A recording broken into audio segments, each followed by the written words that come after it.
Hello students, welcome to our channel. और आज इस वीडियो में हम स्टडी करेंगे matter in our surroundings chapter की जो सीरीज़ चल रही है, और इसका पार्ट 2 इस वीडियो में हम कवर करेंगे। तो इसके अंदर पहला टॉपिक जो आता है वो है स्टेट्स ऑफ मैटर। इससे पहले हम पार्ट 1 में पढ़ चुके हैं व्हाट इज़ मैटर और पार्टिकल्स के बारे में तमाम चीज़ें। तो आइए शुरू करते हैं स्टेट्स ऑफ मैटर से। स्टूडेंट्स, इसमें हम पढ़ेंगे कि मैटर किस किस स्टेट में एग्जिस्ट करते हैं। तो इतना आइडिया तो हम सबको है कि मैटर की जो स्टेट्स हैं वो मेनली 3 स्टेट्स हैं, यानी कि मैटर 3 स्टेट्स में एग्जिस्ट करता है मेनली। अब वो कौन कौन सी हैं ये जानते हैं। So number 1 is solid state, number 2 is liquid state and number 3 is gaseous state.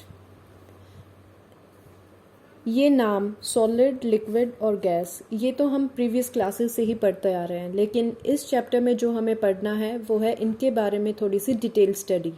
इन सब की प्रॉपर्टीज़ क्या क्या होती हैं, और यदि टेम्परेचर, प्रेशर वेरी कर दिया जाए तो किसी भी मैटर की स्टेट वेरी हो सकती है या नहीं, अगर हाँ तो किस तरीके से वेरिफिकेशन दिखाएगा। तो सबसे पहले पढ़ते हैं सॉलिड्स के बारे में। जैसे कुछ एग्जाम्पल्स अगर मैं लिखूं, नीडल, पेन, पेंसिल, डेस्क, ये सब एग्जाम्पल्स। तो हम देखेंगे इन एग्जाम्पल्स में कॉमन चीज़ क्या है कि इन सब की एक डेफिनेट शेप है। इन सब की एक डेफिनेट शेप है, यानी कि इनका जो आकार है वो फिक्स्ड है। किसी भी चीज़ का आकार फिक्स्ड है, ठीक है। अब यहाँ से एक और पॉइंट ड्रॉ हम कर सकते हैं कि अगर किसी चीज़ की शेप डेफिनेट है तो उसकी डेफिनेट बाउंड्रीज भी हैं। डेफिनेट बाउंड्रीज, ऑफ कोर्स जिस ऑब्जेक्ट की या जिस मैटर की शेप फिक्स्ड है तो उसकी बाउंड्रीज भी फिक्स्ड हैं, ये कहना बिल्कुल सही रहेगा, बिल्कुल लॉजिकल रहेगा। अब किसी भी ऑब्जेक्ट की यदि बाउंड्रीज वेल डिफाइंड हैं और फिक्स्ड हैं तो हम ये भी कह सकते हैं कि उस ऑब्जेक्ट की या उस मैटर की एक फिक्स्ड वॉल्यूम है, यानी कि इसने जितनी वॉल्यूम कवर करी है, जितना स्पेस ये ऑक्यूपाई कर रखा है इस पर्टिकुलर ऑब्जेक्ट ने, वो फिक्स्ड है। अब अगर मैं कहती हूँ किसी भी ऑब्जेक्ट की वॉल्यूम फिक्स्ड है तो हम कह सकते हैं कि कंप्रेसिबिलिटी उस ऑब्जेक्ट के लिए कितनी होगी, यानी उस ऑब्जेक्ट को हम कितना दबा सकते हैं, कंप्रेस करके कितना हम उसके अंदर चेंज ला सकते हैं, तो वो होगा 0। क्योंकि यदि किसी ऑब्जेक्ट को कंप्रेस किया जाए, उसको दबाया जाए फोर्स के ज़रिए, तो हम क्या देखेंगे कि उसकी वॉल्यूम में चेंज आएगा।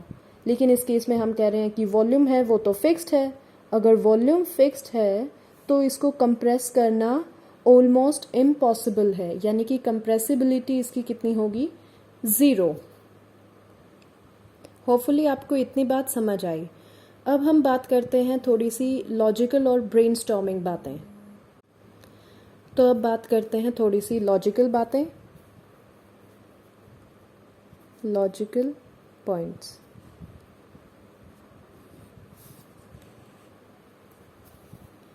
इसके अंदर जैसे हम एग्जाम्पल लें एक रबर बैंड का, एक रबर बैंड का एग्जाम्पल। तो अगर उस रबर बैंड को हम स्ट्रेच करते हैं तो उसकी शेप चेंज होती है, एग्जैक्टली होती है, यस। तो क्या ये एक सॉलिड का एग्जाम्पल है? Is it a solid? तो इसका आंसर होगा यस, रबर बैंड एक सॉलिड है। हालांकि इसकी शेप चेंज तब हुई है जब इसके ऊपर एक एक्सटर्नल फोर्स लगा है, और अगर उस एक्सटर्नल फोर्स को रिमूव कर दिया जाए तो रबर बैंड अपनी ओरिजिनल शेप में आ जाता है। So this is an example of solid. अब एक और एग्जाम्पल हम डिस्कस करते हैं जिसके अंदर हम लेते हैं शुगर। लेट्स से हमने 1 kg शुगर ली और उसको एक बोतल में डाल दिया, तो अब शुगर की शेप किस जैसी है, इस कंटेनर जैसी। लेट्स से हमने कंटेनर चेंज कर दिया, यानी कंटेनर की शेप चेंज कर दी और इस शुगर को दूसरे कंटेनर में शिफ्ट कर दिया, तो हम क्या देखेंगे? शुगर की शेप अब किस जैसी है? इस दूसरे कंटेनर जैसी। तो क्या ये एक एग्जाम्पल है सॉलिड का? तो इसका आंसर होगा यस, ये शुगर का होना या फिर सॉल्ट क्रिस्टल्स का होना एक एग्जाम्पल है सॉलिड का, क्योंकि इसके अंदर ओवरऑल जो शेप ली है उसने वो कंटेनर की ली है, लेकिन जो शुगर के क्रिस्टल्स की अपनी खुद की शेप है वो अभी भी मेंटेन्ड है, यानी कि क्रिस्टल जो शुगर के क्रिस्टल्स हैं उसकी शेप में कोई डिफॉर्मेशन नहीं हुई है। सो शुगर और salt, these are examples of solid. एक और ऐसा ये अच्छा एग्जाम्पल डिस्कस करते हैं जिसके अंदर हम पढ़ेंगे एक स्पंज के बारे में। स्पंज है, स्पंज हमने घर में सबने देखा होगा। तो हमें बताना है कि क्या ये सॉलिड है। स्पंज की एक खास बात मैं आपको बता दूं कि स्पंज कंप्रेसिबल है। स्पंज क्या है? कंप्रेसिबल है। स्पंज को हम दबा सकते हैं, लेकिन अभी तो हमने पढ़ा था कि सॉलिड्स की कंप्रेसिबिलिटी ऑलमोस्ट ज़ीरो है। तो स्पंज कंप्रेसिबल होने के बावजूद भी एक सॉलिड कैसे है वो बताना है। तो इसका आंसर भी सेम टर्म्स पे दिया जाएगा कि स्पंज कंप्रेसिबल तब है जब हम उसको एक एक्सटर्नल फोर्स देते हैं, यानी कि उसको बाहर की फोर्स से कंप्रेस करते हैं, तब उसकी शेप में डिफॉर्मेशन होती है, यानी कि उसका साइज़ छोटा होता है। और ये साइज़ छोटा क्यों होता है? क्योंकि स्पंज के अंदर छोटे छोटे होल्स होते हैं जिसके अंदर एयर ट्रैप्ड होती है, and when it is compressed so that air is forced to come out of the sponge, तो उसकी शेप छोटी होती है। लेकिन जैसे ही ये एक्सटर्नल फोर्स हटा दी जाती है तो स्पंज अपनी ओरिजिनल शेप रिगेन कर लेता है। Hence sponge is also an example of solid. तो यहाँ पे सॉलिड से रिलेटेड बातें कंप्लीट हुई। अब डिस्कस करते हैं लिक्विड्स के बारे में। स्टूडेंट्स, लिक्विड्स के अगर एग्जाम्पल लें तो कहते हैं ना, the purest and safest drink water. Yes, water है, मिल्क है, या फिर जूस है। These are examples of liquid. अब इनकी प्रॉपर्टीज़ अगर स्टडी करें तो बहुत सिंपल, सॉलिड की प्रॉपर्टीज़ से कंपेयर करते जाएंगे। तो हम देखते हैं कि वाटर का, मिल्क का, जूस का, यानी कि लिक्विड्स का कोई भी डेफिनेट शेप नहीं होता है, यानी कि नो डेफिनेट शेप। अगर डेफिनेट शेप नहीं है तो हम कह सकते हैं कि इनकी डेफिनेट बाउंड्रीज भी नहीं होंगी। डेफिनेट बाउंड्रीज भी नहीं होती हैं। Liquids don't have any definite boundaries. इसका बहुत अच्छा एग्जाम्पल है, पानी रे पानी तेरा रंग कैसा, या फिर तेरा रूप कैसा। तो पानी कहता है जिसमें डाल दो लगूं उसी जैसा। बाल्टी में डाल दिया तो बाल्टी की शेप ले लेता है, या फिर ग्लास में डाल दिया तो ग्लास की शेप ले लेता है, या फिर एक बॉटल में भर दिया तो बॉटल की शेप ले लेता है। So there are no definite boundaries. अब डेफिनेट बाउंड्रीज नहीं है तो इसका मतलब कि नो रिजिडिटी, ये ठोस भी नहीं है। अब ऐसी क्वालिटीज़ यदि कोई मैटर अपने अंदर लिए हुए है तो उसको हम बोलते हैं कि वो मैटर फ्लूइड है, यानी कि लिक्विड्स का एक दूसरा नाम यहाँ से निकल के आता है फ्लूइड्स। Very good. अब यहाँ पे कुछ इम्पॉर्टेंट चीज़ें डिस्कस करते हैं, इम्पॉर्टेंट पॉइंट्स। यहाँ पे स्टूडेंट्स, वी ऑल नो कि हर एक लिविंग बीइंग को ज़िंदा रहने के लिए क्या चाहिए? ब्रीदिंग, सांस लेना उसके लिए बहुत इम्पॉर्टेंट है। ठीक है, तो जो एक्वेटिक एनिमल्स होते हैं, मान लिया ये एक तालाब है, इसके अंदर ऑब्वियसली कुछ एक्वेटिक एनिमल्स रहते हैं, जैसे कि फ़िश है, या फिर रेप्टाइल्स हैं, या फिर एम्फीबियंस हैं हम कह सकते हैं। तो इन सब को क्या चाहिए होगा? ऑफ कोर्स ऑक्सीजन चाहिए होगी। क्या चाहिए होगी? ऑक्सीजन। और पानी के अंदर ऑक्सीजन कहाँ से आएगी? तो मैं बता दूं कि वाटर के मॉलिक्यूल्स एक दूसरे से कुछ डिस्टेंस पे होते हैं। अब ये डिस्टेंस है किन्हीं भी दो रैंडम मॉलिक्यूल्स के बीच में, तो इसको बोलते हैं इंटरमॉलिक्यूलर स्पेस। मैं यहाँ लिख देती हूँ आपके लिए, इंटर मॉलिक्यूलर स्पेस। और इस स्पेस में ही क्या होता है, ऑक्सीजन गैस के मॉलिक्यूल्स ट्रैप्ड होते हैं। यानी कि जो भी एक्वेटिक लाइफ है वो कैसे ज़िंदा रह पाती है पानी के अंदर, क्योंकि ऑक्सीजन गैस के मॉलिक्यूल्स इस लिक्विड में, इस वाटर में प्रेजेंट होते हैं। तो यहाँ से हम कह सकते हैं कि जो लिक्विड्स होते हैं, जो भी लिक्विड्स होते हैं, उनके अंदर ये प्रॉपर्टी मैक्सिमम होती है कि उनके अंदर सॉलिड्स आ सकें या फिर गैसेस भी आ सकती हैं। ठीक वैसे ही जैसे इस एग्जाम्पल में oxygen gas is trapped into water. Gases की कोई पर्टिकुलर शेप नहीं होती है, नो पर्टिकुलर शेप, राइट।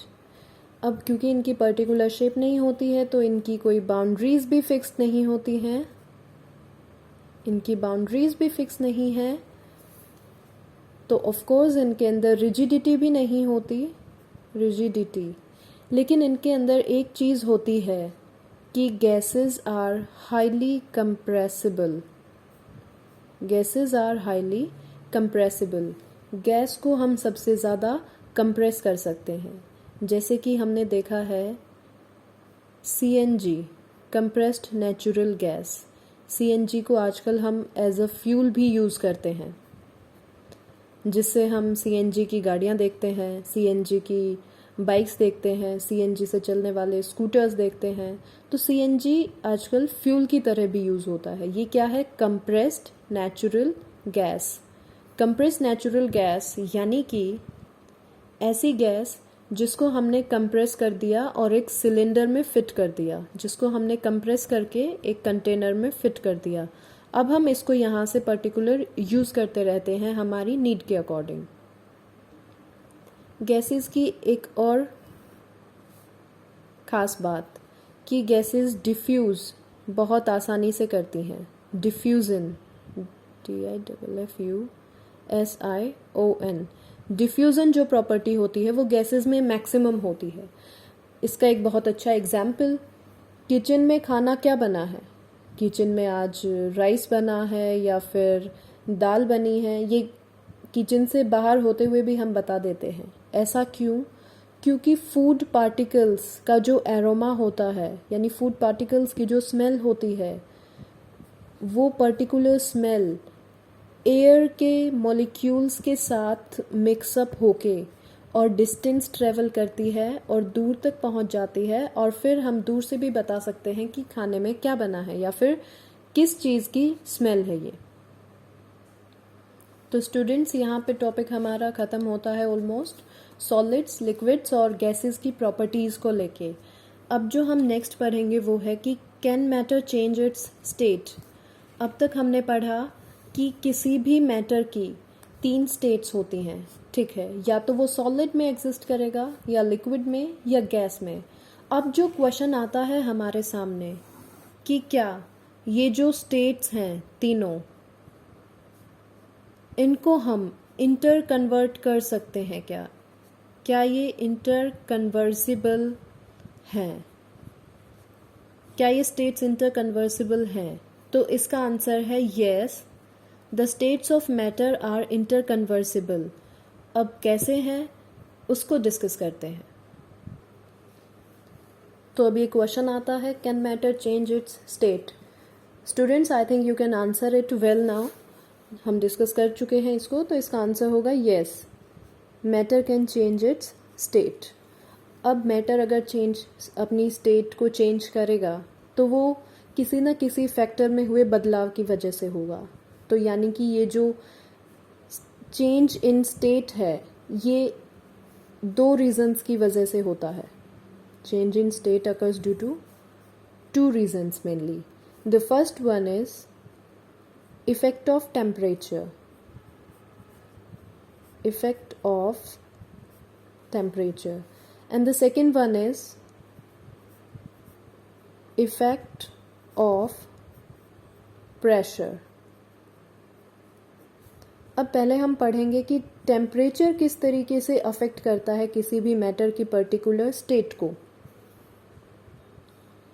इसके लिए एक छोटी सी एक्टिविटी देखते हैं।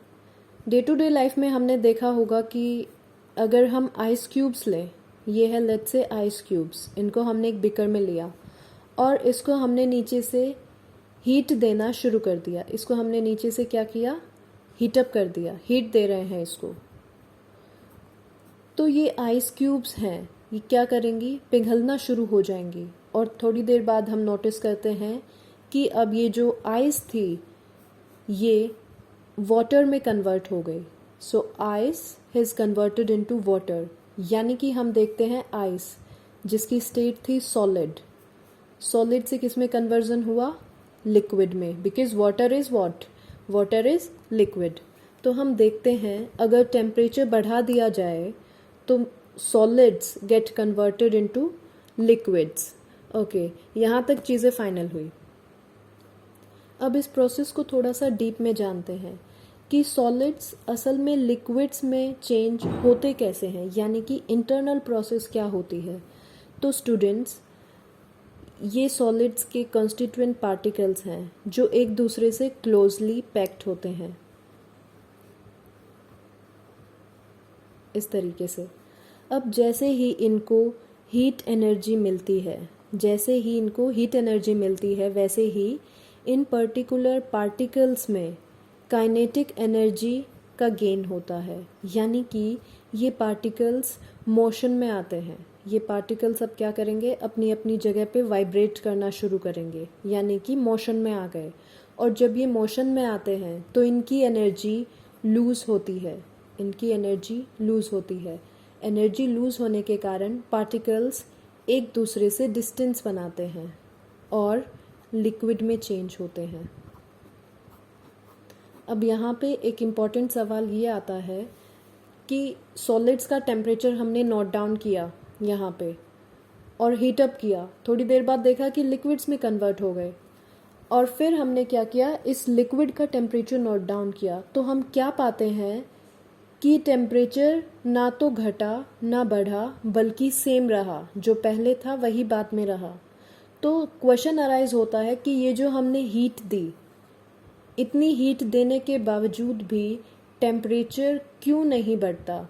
तो इसका सिंपल सा आंसर ये है कि ये जो हीट हमने दी है ये कहाँ यूज़ होती है, ये यूज़ हो गई इन मॉलिक्यूल्स को मोशन में लेके आने के लिए और इनके बीच में डिस्टेंसेस पैदा करने के लिए। यानी कि इन मॉलिक्यूल्स के बीच में जो फोर्सेस ऑफ अट्रैक्शन था, उस फोर्सेस ऑफ अट्रैक्शन को कम करने में उसका यूज़ हो गया।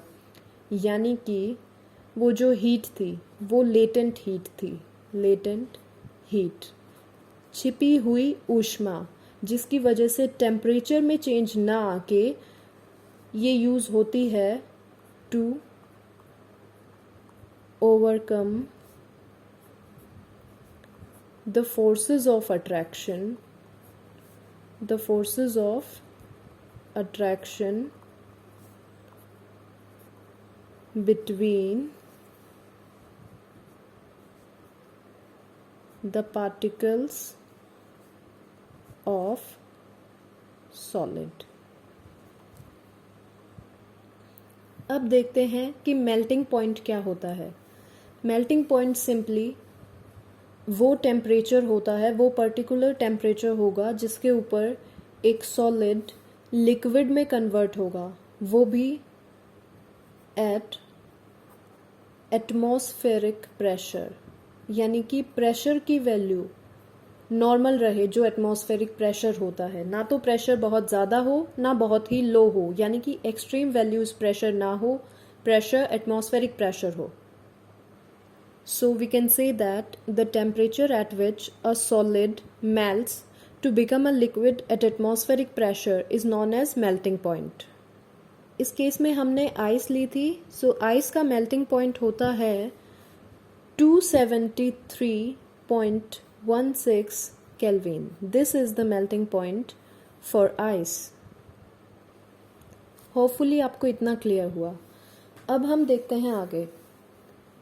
हमने इतना तो देख लिया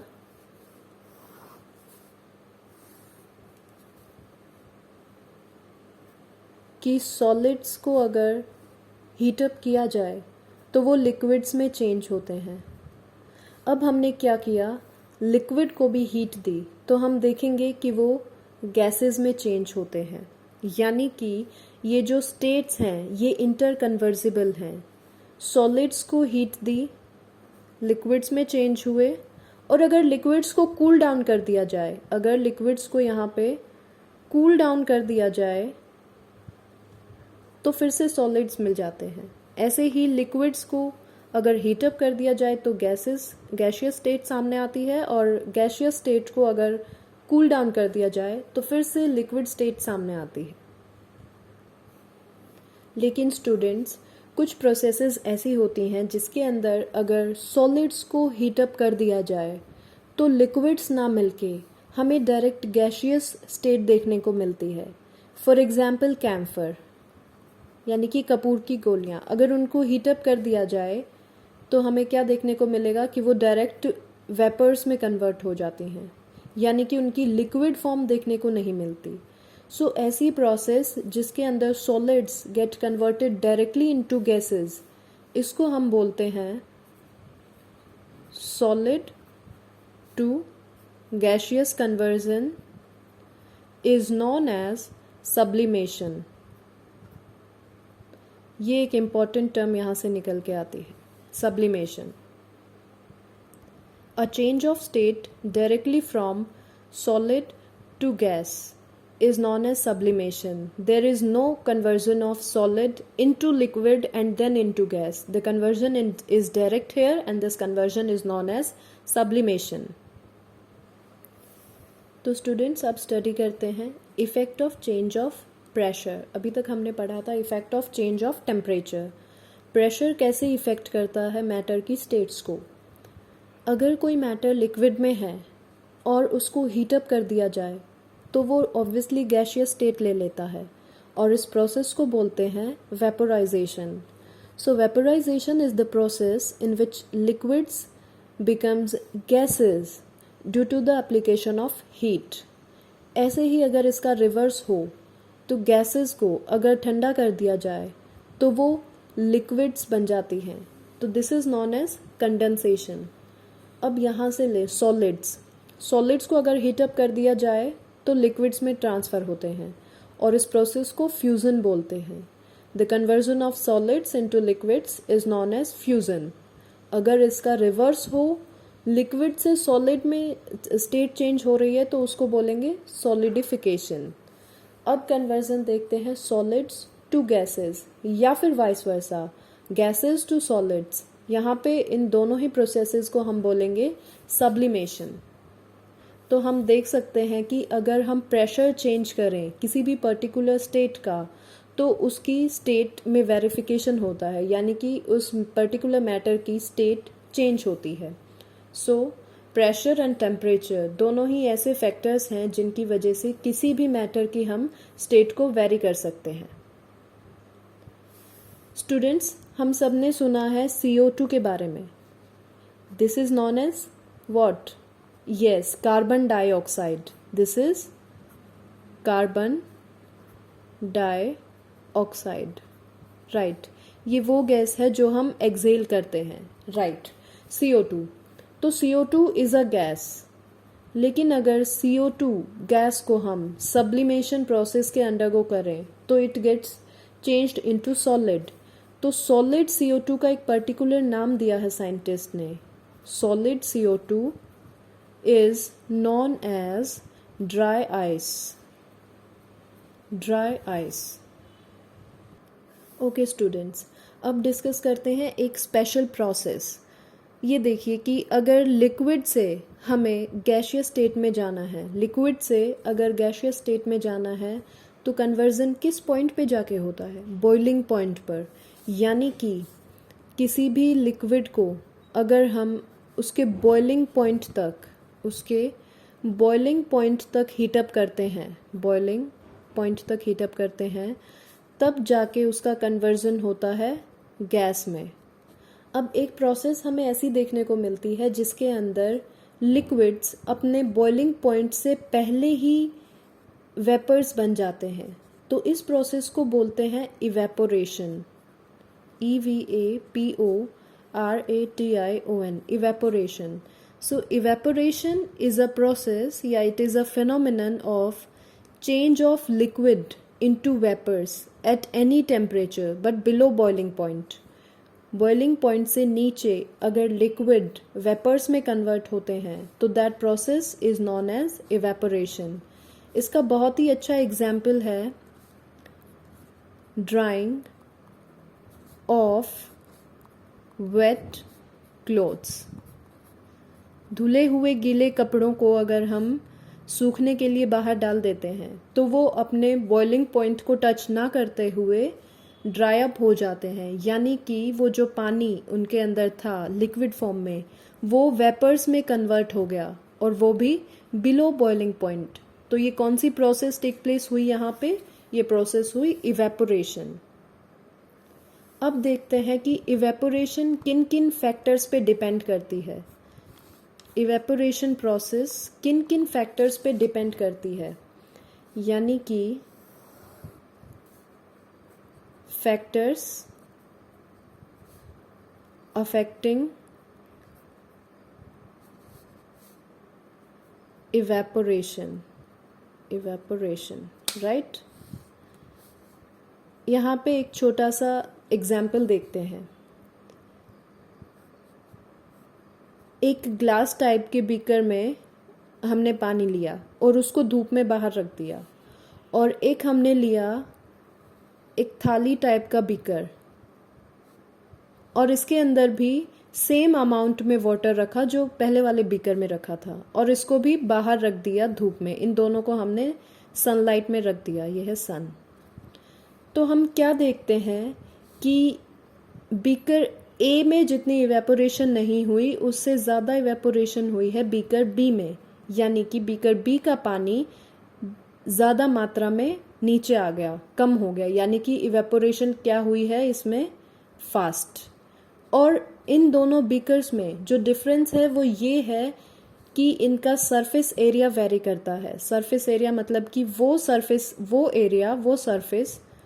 जिस पे सनलाइट पड़ रही है या फिर जिससे इवेपोरेशन होती है, तो इसका सरफेस एरिया ज़्यादा है. तो यहाँ से हम कह सकते हैं सरफेस एरिया कैसे अफेक्ट करेगा.